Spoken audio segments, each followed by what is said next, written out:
Rec League Podcast. Tell your friends, tell your neighbors, tell your family, tell your haters. Available on Spotify, Anchor, Google Podcasts, Radio Public, Breaker, Pocket Cast, and Stitcher. At Rec League Podcast. So on Facebook, YouTube, and Instagram. At Rec League Pod on Twitter. Episode 35 coming soon. Yo, whether you watching this from Facebook, Twitter, click the link in my Instagram, or YouTube itself. What up, world? So, I just saw Impractical Jokers, the movie. As you can see, my 10th most anticipated movie of the year. Honestly, it could have been higher, but I kind of like it's a movie, but it's not like a movie, you know what I'm saying? It's like based on a TV show, so it's like complicated. I wanted it included, but I didn't know where to rank it. So it stars the Impractical Jokers, man. The Tenderloins, Joe Gatto, Murr, Q, Sal, Volcano. I mean, if you're a fan of the show, you know who they are. And Paula Abdul. It's directed by Chris Hinchy, and I think this is his directorial debut.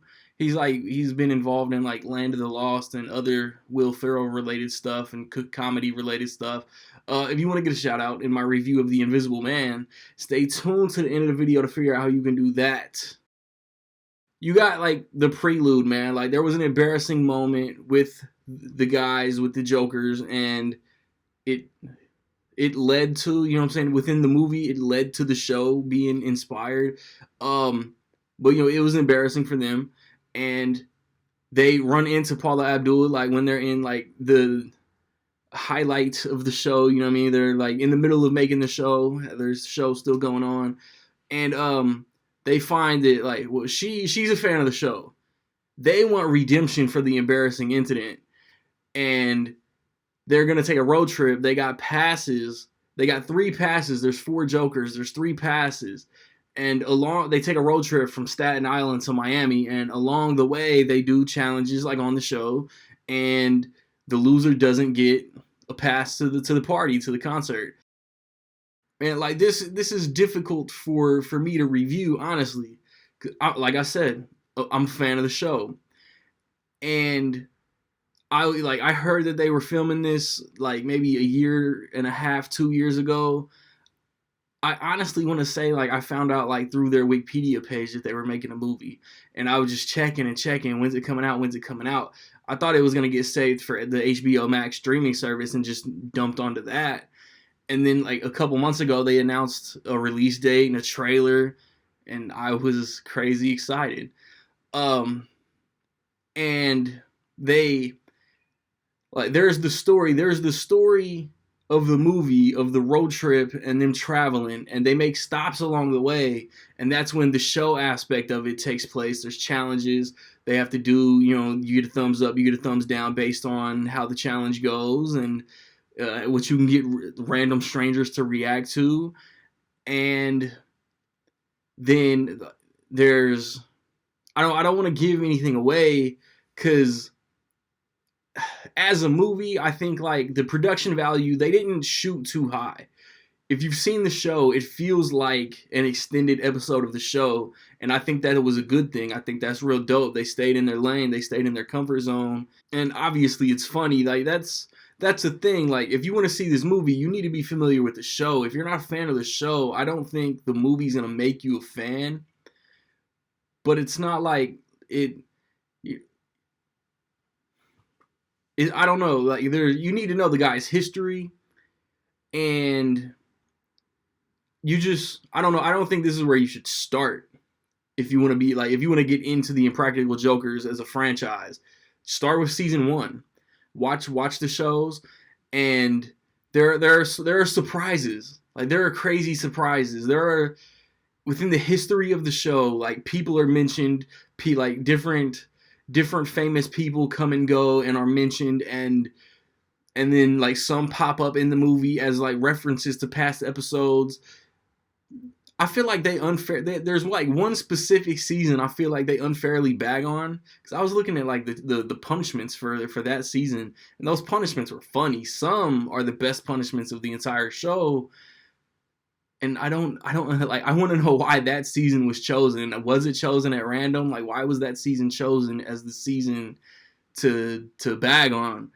Um, it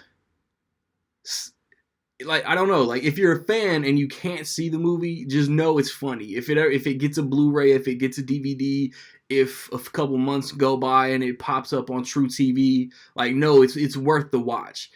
My birthday was yesterday, and all I wanted was to see this movie, and it didn't come to any theater within a reasonable distance of where I live. So my wife and I road tripped it to the closest theater we could find, and it was worth the watch for real. That's the thing though, like if you're a fan and it's and you can make it to a screening, like watch the movie, show your support, and they'll get like the studio will see that they have a fan base, and they could get more screens. Like earlier this week, screens were already added, but like show your support, show your love, and they can expand. Like, don't bootleg it. Like, this is like this a small franchise that needs the attention, needs the revenue to expand and be bigger and do better things. And I think, just if you can, just show your support, because they're fun, they're good dudes, they're funny, and I don't know, there's even like a couple of them have popped up on shows here and there. Like, I know Q was on Tacoma FD, and I want to say Sal and Murr were on a show on Sci-Fi Channel, but there are a couple scenes here and there, like interspliced within the challenges, where they get to like act, where they get to like show their acting chops, and it's funny, man. Like, there's a running gag with Murr that's hilarious. There's one that I thought with Q that was pretty funny. Like, I don't want to go into specifics because there's a lot of good challenges and stuff that aren't in the trailer, and that's my point though. Like, if you're not a fan, the trailer's not winning anybody over, so they could have shown less in the trailer. But there's some good stuff in the trailer that still plays in the movie. And again, like, this is hard for me to rate. Like, as a fan, it's like a 4.5.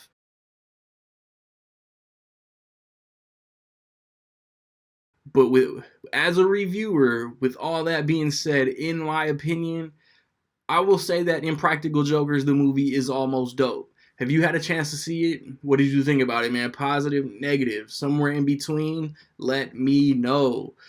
Again, like, I'm glad I included it in my most anticipated of the year. Like, it was worth it. And like, I laughed throughout. I didn't laugh as much as, like, there were a lot of laughs in the theater, but and that like helped the environment. Like, if your theater is laughing uncontrollably, it makes it funnier just to be there. You know what I mean? Like, everybody's been in that type of theater that like everybody's laughing, so you just like, the laughing is contagious. I've recently posted a review for The Gentleman. I got a chance to see that yesterday too. Sonic the Hedgehog, the Photograph, Birds of Prey reviews are up. Next weekend, I want to see The Invisible Man. The weekend after that, it's already March, right? So I want to see Onward. I want to see The Way Back. I don't know if I'll review it. I don't know if I'll have time to review it, but I want to watch that Mark Wahlberg movie on Netflix. I don't know. Peter Berg directed it. I can't think of the name. If you want that shout out in my review of The Invisible Man, how much will Call of the Wild make opening weekend, man? Be the first, be the closest. Get your guesses in by noon Central Time Sunday, and you get shouted. Rec League Podcast episode 35 is coming, man. We're going to react to the Oscars. We're going to talk about NBA All-Star Weekend, man. And so just like, subscribe, comment. Find me where you find me, man. Don't know where to find me. Watch these credits. Peace.